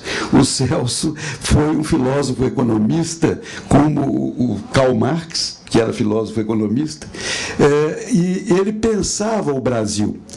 A presença dele no ministério já traduz no momento em que ele aceitou essa pasta, traduz essa reflexão que ele vinha praticando, os escritos que ele acumulava a respeito da cultura brasileira, sabendo que sem pensar a cultura ele não poderia avançar em outros campos teóricos e desenvolver outros estudos. Foi por isso que, em 1984, ele tinha ido a Belo Horizonte, num congresso promovido por José Aparecido de Oliveira, então secretário de Cultura de Minas Gerais, reunindo os secretários de Cultura do Brasil no Fórum Nacional dos Secretários de Cultura. Um deles era Darcy Ribeiro, secretário de Cultura e Ciência do Estado do Rio de Janeiro, além de vice-governador do Estado do Rio. E Celso fez essa conferência, Que Somos? E ali ele anuncia 7 teses, ele desenvolve nesse estudo 7 pontos fundamentais sobre a cultura brasileira, muito bem colocados aqui pelo Costa Lima, que lembrou isso. Isso tudo está nesse livro, mais um dos belos livros organizados por Rosa, que resgata toda a memória de Celso, os escritos, a contribuição variada que ele nos deixou, Ensaio sobre a Cultura e o Ministério da Cultura. Aqui está esse texto, que é fundamental, Que Somos, uma reflexão que todo ministro da Cultura, antes de tomar posse, deveria ler. Porque Celso estruturou muito bem o Ministério da Cultura. Ele viu que havia uma área de patrimônio, uma Secretaria de Patrimônio, a Fundação Pro Memória, o patrimônio cultural, a memória e a história como um tema prioritário, a produção cultural, todo um programa do Ministério que visava a estimular a produção cultural, com um olho também na contemporaneidade. Por outro lado, a dimensão cultural do cotidiano. O Celso foi uma das primeiras pessoas a colocar isso em termos de cultura no Brasil, que uma pasta de cultura, seja no governo federal, estadual ou municipal, tinha que pensar não só nas belas letras e nas belas artes, porque a cultura é muito mais do que isso, mas pensar na dimensão cultural do cotidiano e a cultura na vida do cidadão, a cultura formadora da cidadania e da sociedade. Celso dizia, nesse momento, quando era abordado pela imprensa, que cultura tem 400, 500 definições dicionarizadas, mas para ele, como titular do Ministério da Cultura, cultura era tudo aquilo que melhorava a condição de vida do brasileiro. Tudo aquilo que enriquecia a vida do brasileiro era cultura, e o Ministério da Cultura tinha que estar preocupado com isso. Então nós tínhamos o patrimônio, a produção cultural, a dimensão da cultura no cotidiano e um setor internacional, porque ele via como necessidade absoluta também a internacionalização da cultura brasileira, a projeção da cultura brasileira no exterior. Ele colocou esses 4 eixos e trabalhou nessa linha. Além disso, ele equacionou um problema que estava no ar já há muito tempo, a chamada Lei Sarney. O senador José Sarney, um homem comprometido com a cultura e com as belas letras e as belas artes, ele tinha pensado numa legislação que facilitasse o patrocínio cultural. E havia uma esperança muito grande de que ele, como presidente da República, viesse finalmente a criar essa legislação, já que, como senador, ele apresentava o projeto, mas ele não podia, nos termos da Constituição dos militares, esse projeto não podia ir adiante porque implicava gastos públicos e, por isso, não podia ser iniciativa parlamentar. Então, o Aloysio Pimenta tinha tentado trabalhar nessa questão, não conseguiu ir adiante. Foi Celso que, rapidamente, de fevereiro de 1986 a 2 de julho, quando ela foi sancionada pelo presidente da República, porque era o dia da Bahia, dia 2 de julho, e o dia que René Depestre, da Unesco, e Jorge Amado estavam chegando a Brasília, o presidente Sarney decidiu sancionar a Lei Sarney. Vocês vejam que, em pouco tempo, Celso conseguiu redigir, ele próprio redigiu o documento, a Lei de Incentivo Fiscal, a Lei de Incentivo Fiscal para a Cultura. Ele redigiu, foi enviado ao Congresso, o Congresso aprovou e o presidente sancionou sancionou em 2 de julho. E ela ficou com o nome de Lei Sarney, porque já vinha assim na iniciativa do antigo senador. A Lei Sarney foi pensada por Celso de uma maneira aberta, de modo que ela viesse a ser aprimorada até por portarias do ministro da Cultura, desburocratizando o processo. Com o tempo, passaram a falar mal da Lei Sarney, com uma tenacidade e uma voracidade, como hoje nós estamos vendo. Hoje os colunistas dos jornais se aplicam em resenhar todo dia um projeto que tenha sido aprovado na Lei Rouanet. Então deu para Luan Santana. Aí só que absurdo, um cantor sertanejo, não sei o quê. Começam a praticar censura. Essa censura a que vocês dois se referiram, a que foi referida aqui, que é esse ódio da classe média brasileira com relação a tudo que seja popular, tudo que é do povo brasileiro. Então, qualquer coisa que não seja considerado cultura no padrão convencional das belas letras e das belas artes, eles vão criticar. E Celso já dizia isso, não com relação à Lei Rouanet, mas lá com relação à Lei Sarney, a primeira lei de incentivo cultural do país, de 1986, que ela tinha que ser aberta para permitir todo tipo de manifestação. E haveria um fundo nacional que nunca se conseguiu implantar bem, seja naquela época, porque Celso não ficou muito tempo no Ministério, seja agora com a Lei Rouanet, para atender aquelas áreas de desequilíbrio, por exemplo, o próprio Nordeste na época, e a Amazônia, a região norte do país e a região Nordeste, onde não há uma possibilidade grande de captação de recursos, de dedução fiscal, de imposto de renda para o investimento cultural. Então, esse fundo era um mecanismo de busca de equilíbrio para suplantar desigualdades e desequilíbrios. Essa lei foi importante, foi uma realização também marcante de Celso Furtado, e tanto bateram na lei que o próximo presidente, Fernando Collor, de uma penada, ele acabou com a legislação, e todos ficaram saudosos. Os que criticavam a lei foram os primeiros a ficar saudosos dela, e no final veio depois a Lei Rouanet, que tomou o nome do embaixador Sérgio Rouanet, que havia sido secretário de Cultura, porque o próprio Ministério da Cultura tinha sido extinto. Rouanet tinha sido nomeado secretário da Cultura no gabinete de salvação do país e do governo Collor, pelo menos salvou o país, e o governo Collor logo depois se foi. Mas a Lei Rouanet ficou até hoje, e há agora um projeto que está tramitando no Congresso, um projeto encaminhado também por iniciativa da ministra Marta Suplicy, no sentido de aprimoramento dessa legislação e dentro daquele espírito que Celso Furtado pensou.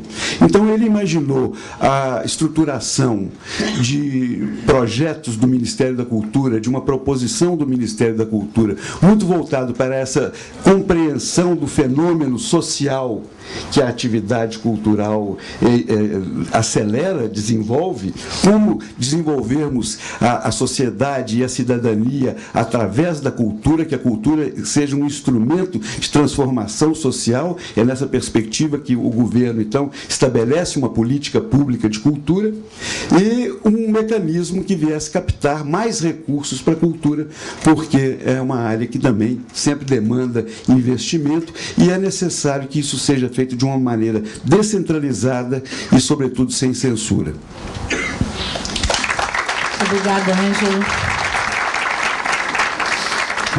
Obrigada a todos vocês que estão aqui presentes. Eu espero que a jovem geração, a geração um pouco acima, acho que já conhecia bastante Celso, mas a geração jovem, eu espero que a ideia nossa inicial, que era levar vocês um pouco mais de conhecimento sobre o Celso, foi tudo um pouco rápido, mas pelo menos que vocês tenham tomado algum gosto e tenham, por alguma forma, resolvido, quem sabe, ler alguma coisa a mais de Celso. Eu até peço para vocês ficarem na mesa e chamo o senador Saturnino Braga, presidente do Centro Celso Furtado, a dizer umas palavras, a vir à mesa, e ficaremos, talvez, Saturnino e eu em pé. Vocês podem ficar aí, Fica aí, preciso ficar não. Pode. Dentro e junto com a Rosa, que é a verdadeira força motriz desse centro, eu já disse, diria duas palavras de expressão do sentimento que nos domina aqui, neste final de congresso, que reúne, de um lado, o regozijo pelo êxito, né, desse nosso encontro, cumpridas as metas, os objetivos cumpridos do que nós imaginávamos que deveria ser esse encontro, que é um encontro que jogasse luz e ideias nesta composição de política e de economia, né, o Congresso, o novo desenvolvimento para a nova democracia. E agora, neste final desta última mesa, vimos que o pensamento de Celso Furtado teve precisamente essa evolução, partindo do econômico para ampliar cada vez mais, e a última ampliação exatamente era a política, a vontade nacional, a vontade do povo de cada nação. E isso é não só o pensamento de Celso, mas a situação do mundo em que realmente cada vez mais a questão da produtiva, da economia fica relativamente menor diante das dificuldades de convivência, da convivência humana, da convivência internacional, da política, por conseguinte. Quer dizer, então, todo o objetivo, né, que nós pretendíamos que esse Congresso cumprisse, foi cumprido. Quer dizer, nós tivemos uma quantidade muito grande de ideias e de formulações e de pontos de vista que precisamos digerir, né? Hoje de manhã, ao escutar a conferência do Deepak Nair, depois eu disse a ele, precisamos de tempo para estudar a sua conferência, que teve uma densidade muito grande e compactada num tempo muito pequeno.